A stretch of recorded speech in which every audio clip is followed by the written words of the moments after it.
Jadi begini, berkenaan dengan masalah ini jadi membahas Papua. Izin Pak Ketua dulu, ini agendanya karena agenda Komisi 13. Jadi sebenarnya di dalam ada Undang-Undang Otonomi Khusus Papua yang di situ secara eksplisit bahwa percepatan pembangunan Papua itu adalah dikoordinatori atau diketuai oleh Wakil Presiden. Jadi kami mau meluruskan bahwa tidak benar yang disampaikan atau yang berkembang di publik bahwa Bapak Presiden menugaskan. Memang undang-undangnya mengatur mengenai percepatan pembangunan Papua itu dikoordinatori atau diketuai oleh Wakil Presiden, begitu. Tapi kalau sampai diberitakan bahwa dia akan Wapres akan berkantor ke Papua, itu memang sudah masuk dalam wacana atau konteksnya sampai sejauh mana? Nah, kalau berkenaan dengan masalah kantor, jadi tim percepatan pembangunan Papua itu difasilitasi oleh negara, dalam hal ini Kementerian Keuangan. Ada kantor KPKN di Jayapura yang itu memang dipakai nantinya untuk operasional kantor tim percepatan ini. Gitu. Jadi bukan berarti Bapak Wakil Presiden akan berkantor di Papua. Tapi kalau dalam konteks mungkin ya sesekali melakukan rapat koordinasi, beliau akan berkunjung ke sana atau bahkan mungkin sempat berkantor di sana, ya tidak ada masalah juga. Begitu. Untuk penanganan masalah atau beberapa hal yang berhubungan dengan Papua ini, pendekatan pemerintah saat ini akan seperti apa? Apakah akan membentuk desk khusus atau ada pendekatan lain sebetulnya yang jadi konsep? Ya sebetulnya turunan dari tim percepatan itu akan dibentuklah semacam badan atau satgas yang itu operasional harian di lapangannya. Inilah yang kalau ada istilah berkantor di Papua atau beraktivitas lebih banyak di Papua, nantinya akan tim satgas atau tim badan percepatan inilah yang ada di sana. Begitu. Timnya ya, bukan Wapres. Iya. Sensi sih. Mas Gibran apabila ingin bertugas di Papua ini sendiri, apakah dengan Kenapa sih inisiatif sendiri atau harus dengan kepres atau inpres dari presiden? Apanya? Apabila Mas Gibran ingin bertugas di Papua sesuai dengan undang-undang. Itu amanat undang-undang itu. Ya, undang-undang Otsus otonomi tadi dah clear otonomi tuh. khusus itu. Mas Pras minta tanggapan dari istana terkait langkah Presiden Donald Trump yang menambah 10% tarif resiprokal kepada negara anggota BRICS, Mas. Kan Indonesia sudah menjadi anggota negara BRICS awal tahun 2025 ya. Ada evaluasi tersendiri dari istana, apakah ada niat pemerintah untuk menarik diri di BRICS ini? Enggak, jadi yang per hari ini yang dapat kami sampaikan adalah kita tetap melanjutkan upaya untuk bernegosiasi dengan pemerintah Amerika Serikat kan. Berdasarkan apa yang disampaikan Presiden Trump, di situ kan beliau memberi tenggat waktu sampai 1 Agustus. Nah, di jeda waktu ini tadi malam kami berkoordinasi juga dengan Menko Ekonomi ya, untuk kemudian melanjutkan kembali proses negosiasi. Di situ kan dibuka beberapa ruang juga. Gitu.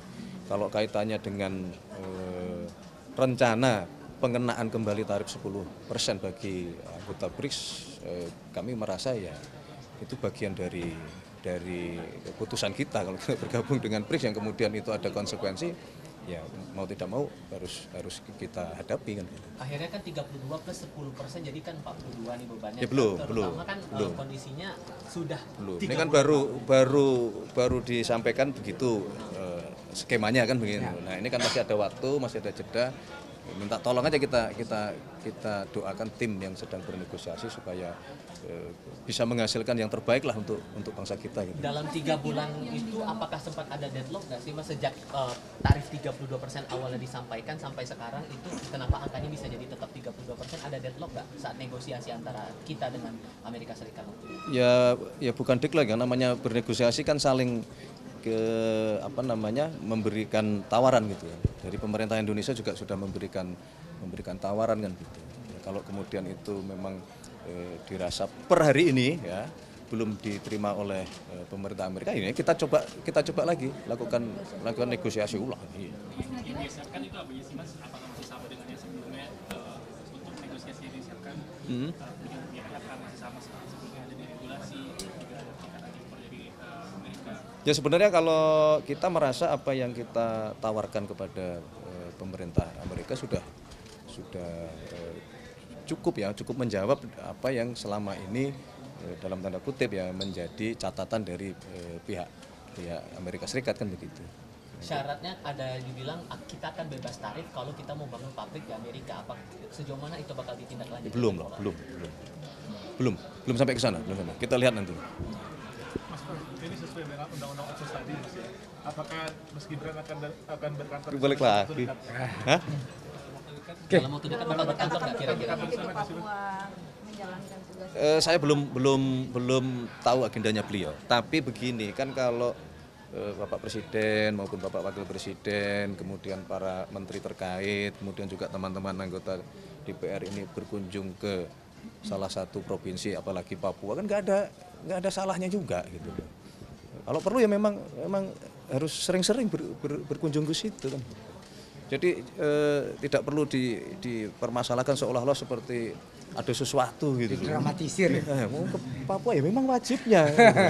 Wajibnya kita semua pemerintah, ya, apalagi kapasitas beliau sebagai wakil presiden yang sudah diatur juga di undang-undang otsus ya, nggak ada salahnya gitu. Oke, cukup ya. Saya harus konfirmasi dulu dari pihak istana. Prancis nggak Pak?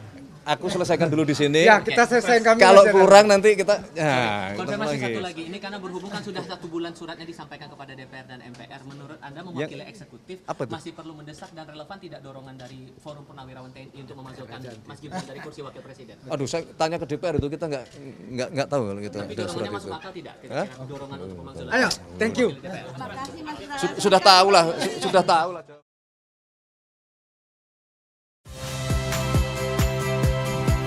Saya Cynthia Rompas. Saksikan program-program Kompas TV melalui siaran digital, pay TV, dan media streaming lainnya. Kompas TV, independen, terpercaya.